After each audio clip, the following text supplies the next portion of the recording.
Good morning 8th class. आप सभी अपनी बुक निकालेंगे।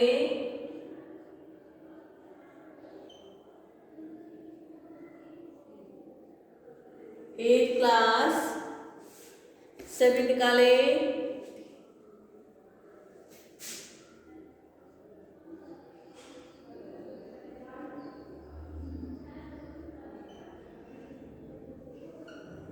चैप्टर नंबर 10 नीति नवनीतम।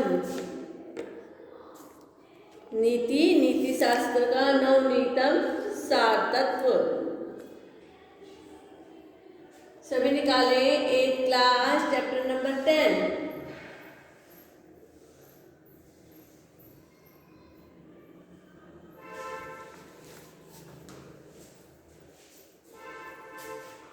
क्या है देखिए, नीति शास्त्र का सार तत्व। प्रस्तुत पाठ मनुस्मृति के कतिपय श्लोकों का संकलन है। क्या है ये जो हमारा चैप्टर है, ये मनुस्मृति के श्लोकों का संकलन। ये मनुस्मृति के श्लोक हैं जो सदाचार की दृष्टि से अत्यंत महत्वपूर्ण है, जो हमारे जीवन की दृष्टि से बहुत ही महत्वपूर्ण है।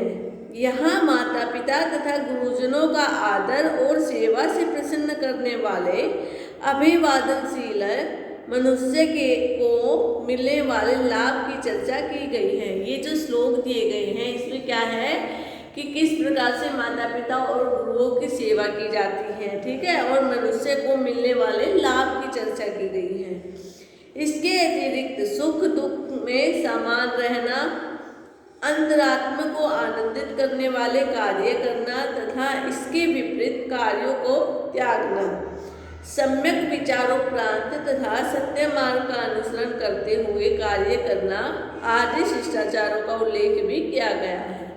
क्या है, क्या बताया है इसमें? गुरुजनों का, माता पिता का आदर सत्कार करना और मनुष्य से अच्छे लाभ को, ठीक है, अच्छे लाभ की चर्चा, और जो जीवन में होने वाले अच्छे काम हैं उनको अपनाना, बुरे कामों का त्याग करना। इस विषय में हमारे जीवन के शिष्टाचारों का उल्लेख इस चैप्टर में किया गया है। आप सभी इसको अच्छे से समझेंगे। देखिए पहला श्लोक है, अभिवादनशीलस्य नित्यं वृद्धोपसेविनः चत्वारि तस्य वर्धन्ते आयुर्विद्या यशोबलम्। क्या है देखिए, तस्य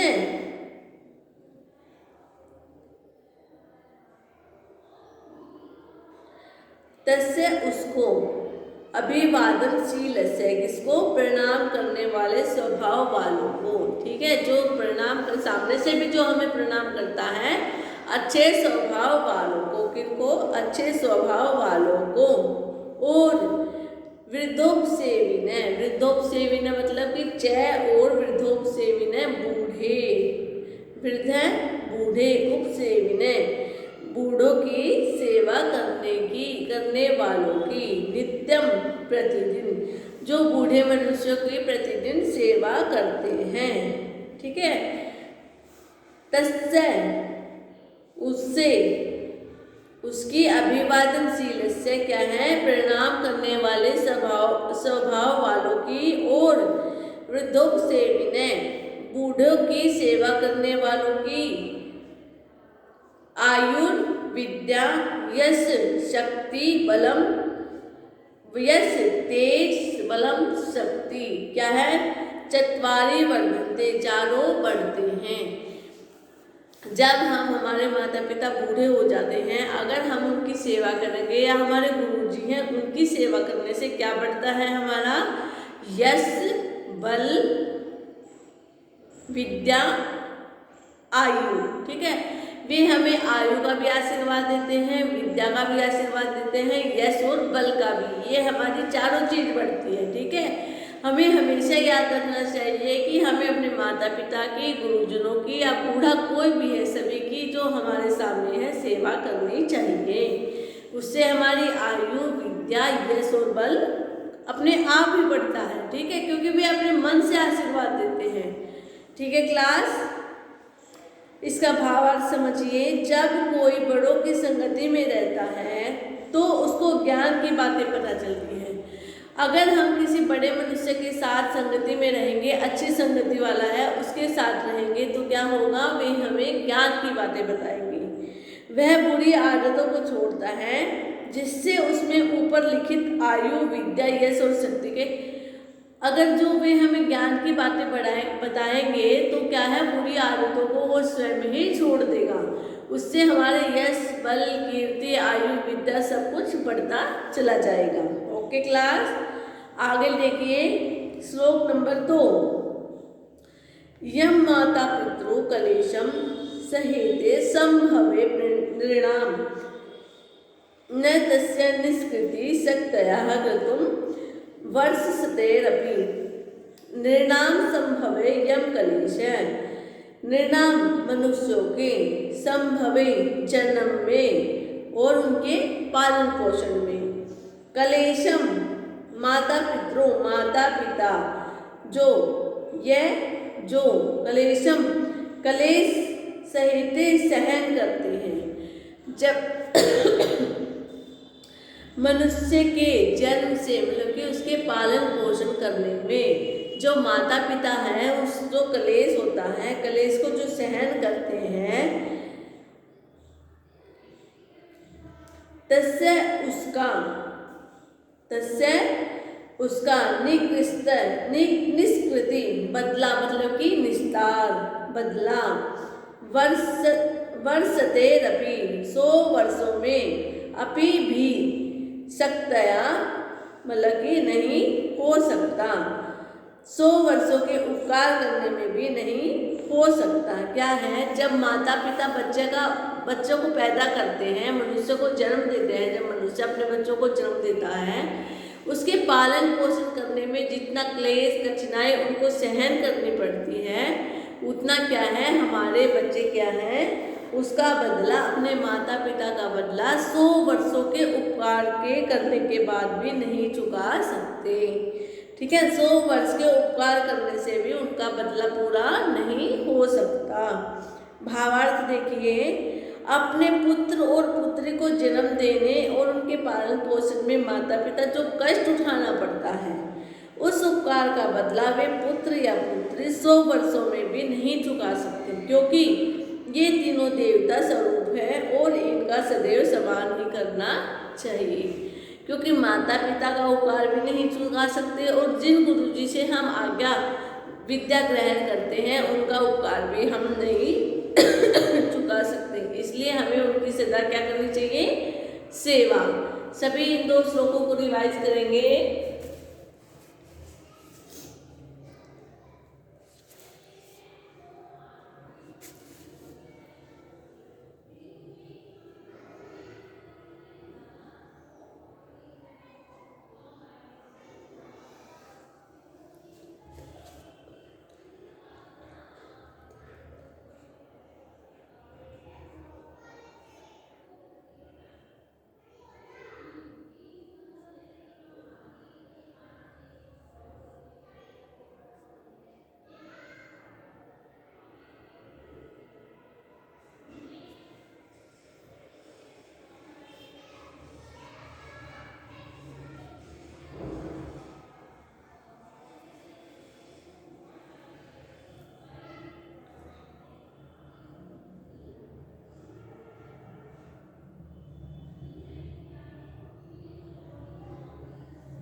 सभी रिवाइज करेंगे 8th क्लास।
यहाँ तक समझ में आया?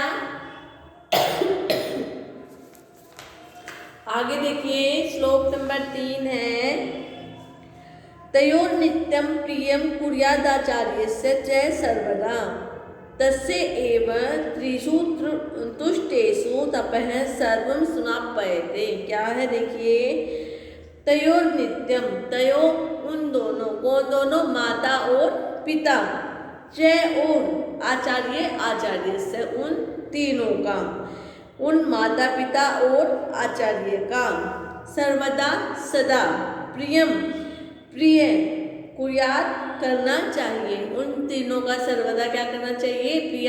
प्रिय करना चाहिए, मतलब कि उनका ख्याल रखना चाहिए। तेसु, क्योंकि तेसु उन, त्रिषु तीनों के, एव ही तुष्टेषु संतुष्ट हो जाने पर, तपः सर्वं समाप्यते, सर्वं सभी, तपः तप, समाप्यते समाप्त हो जाते हैं। क्या बताया है कि तयो नित्यम, तयो उन दोनों के, नित्यम प्रतिदिन, च और कुछ आचार्य से आचार्य के, सर्वदा सदा, प्रियम प्रिय, मतलब कि अच्छे, कुर्यात बने रहना चाहिए, उन तीनों का हमेशा अच्छे बने रहना चाहिए। तस्य एव त्रिषु तुष्टेषु तपः सर्वं समाप्यते। क्या है? उन तीनों के, माता पिता और गुरु जी के, तीनों के संतुष्ट हो जाने पर मानो सभी प्रकार के जो तप है वे समाप्त, पूर्ण हो जाते हैं। अगर हमारे जीवन में माता पिता और गुरु जी को हम अपना सम्मान देंगे, आज उनका पालन पोषण करेंगे, उनका ख्याल रखेंगे, तो उससे बड़ा तप संसार में कोई भी नहीं होता। इसका भावार्थ देखिए, किसी भी मनुष्य के निर्माण में माता पिता और आचार्य का सबसे बड़ा योगदान होता है। इसलिए अनुभवी विद्वान लोगों का मानना है कि प्रत्येक मनुष्य जो सदैव इनके अनुकूल आचरण करना चाहिए, क्योंकि यदि ये तीनों संतुष्ट हो जाते हैं तो मानव व्यक्ति ने अपने जीवन का सबसे बड़ा तप पूर्ण कर लिया है। ये नहीं होता कि आज वो वहाँ तीर्थ स्थान पर गया है और उसके माता पिता दुखी हैं, वृद्धाश्रम में हैं, इससे तप पूर्ण नहीं होते हैं। हमें अपने माता पिता की और गुरुजनों की सेवा करने से ही सभी तप, सभी धाम पूरे हो जाते हैं। ठीक है, आगे देखिए, श्लोक नंबर 4, सर्वं परवंशं दुखम सर्वात्मवंशं सुखम। सर्वम, इस संसार में जो कुछ, ठीक है, सर्वम परवंशम, इस संसार में जो कुछ, परवंशम दूसरों के अधीन है, दुखम वो दुखी है। ठीक है, इस संसार में सर्वम परवंश दुखम, सर्वम जो कुछ दूसरों के, परवंशम दूसरों के अधीन है, दुखम वह सब दुख का कारण है। सर्व आत्मम वंशम सुखम, जो अपने, मतलब कि अपनी आत्मा के, ठीक है, जो वस्तु अपने अधीन है, मतलब कि अपनी आत्मा के अधीन है, सर्वम सब सुखम, सुख का कारण है। वह जो वस्तु हमारे अधीन है वो क्या है? सुख का कारण है। जो दूसरों के अधीन है वो क्या है? दुख का कारण है। एतद, इसीलिए, विद्यात् समासेन लक्षणम सुख दुखयो, समासेन लक्षण है, क्या है? संक्षेप में, एतद इसलिए, विद्यात् सुख दुखयो, सुख और दुख का समासेन संक्षेप में, सामान्य लक्षण समझना चाहिए। क्या है? एतद इसलिए, सुख और दुख का लक्षण संक्षेप में समझना चाहिए। क्या है? जो वस्तु हमारे अधीन में नहीं होती और दूसरों के अधीन में होती है वो दुख कारक होती है, और जो वस्तु हमारे अधीन होती है वो सुख कारक होती है। इसलिए समासेन संक्षेप में सुख और दुख का हमें ज्ञान होना चाहिए। भावार्थ देखिए, इस श्लोक में सुख और दुख का लक्षण बताते हुए कहा है कि पराधीनता का नाम दुख है और स्वाधीनता का नाम सुख है। प्रत्येक वह मनुष्य जो सुख चाहता है उसे अपनी स्वाधीनता की रक्षा करने के लिए सदा प्रयत्नशील रहना चाहिए। दूसरों के साथ जो दूसरों के अधीन है वो दुख है, जो अपने अधीन है वो सुख है। पराधीनता और स्वाधीनता, जो स्वाधीनता चाहता है वह मनुष्य को क्या करना चाहिए, अपनी स्वाधीनता की रक्षा हमेशा करनी चाहिए। सभी बच्चे इन श्लोकों को यहाँ तक रिवाइज करेंगे।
यहाँ तक समझ में आया है क्लास? आगे देखिए,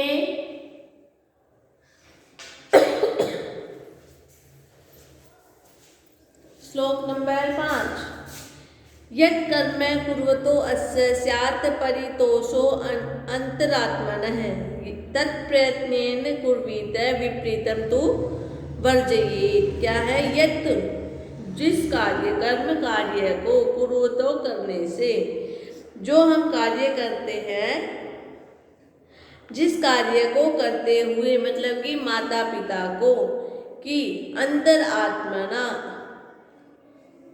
अंतरात्मन है अस्य, उस माता पिता की, अंतरात्मन है अंतरात्मा को, परितोष है संतोष स्यात् मिलता है। ठीक है, जिस कार्य को करते हुए उस माता पिता की आत्मा को संतोष मिलता है, प्रसन्नता मिलती है, तत्प्रयत्नेन कुर्वीत विपरीतम तु वर्जयेत्। उस कार्य को तत्प्रयत्नेन कुर्वीत, उस कार्य को प्रयत्न पूर्वक करना चाहिए। विपरीतम तु वर्जयेत्, इसके विपरीत जो कार्य हैं वो नहीं करने चाहिए।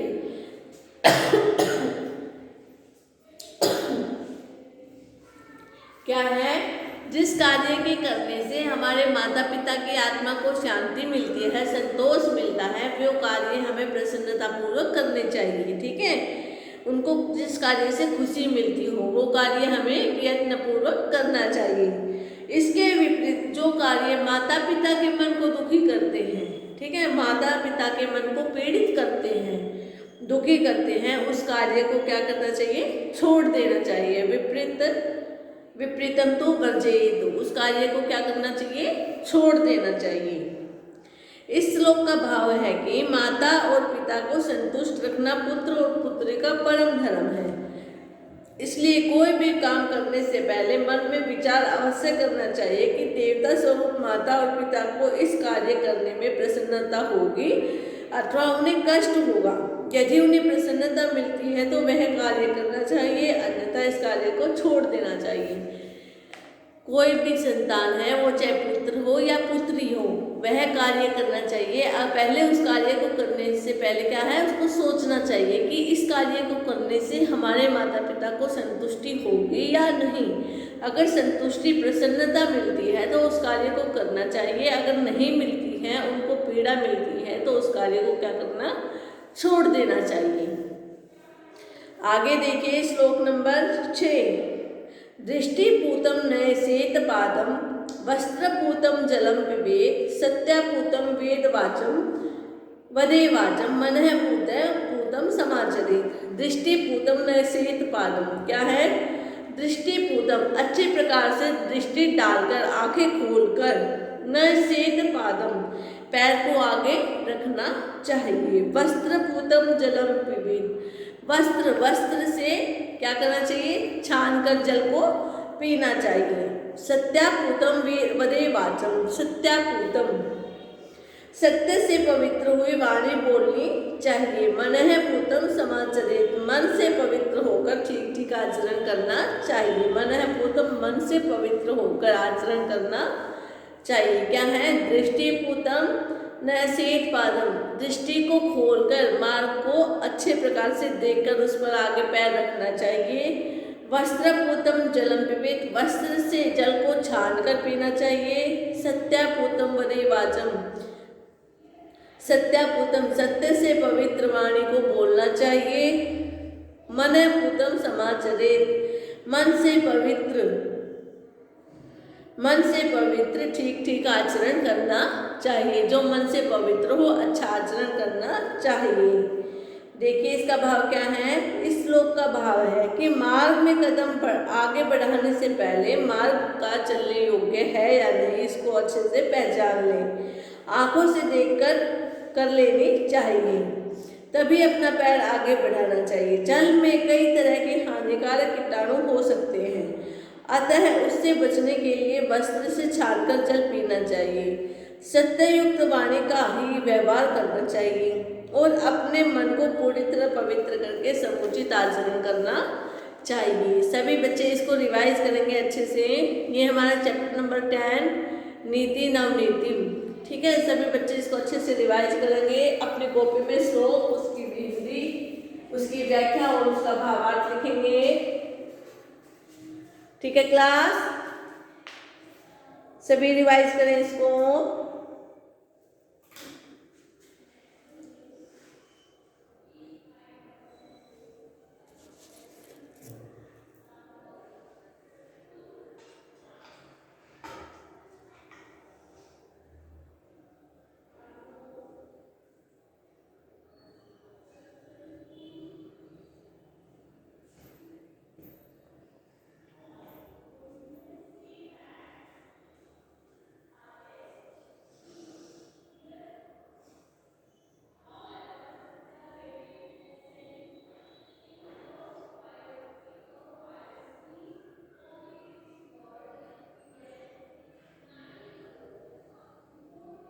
सभी करेंगे, अच्छे से इसको रीड करेंगे और अपनी बुक में, अपनी कॉपी में इसकी क्या है, श्लोकों की हिंदी और इसका भावार्थ लिखेंगे। ओके क्लास, समझ में आया? Thank you class.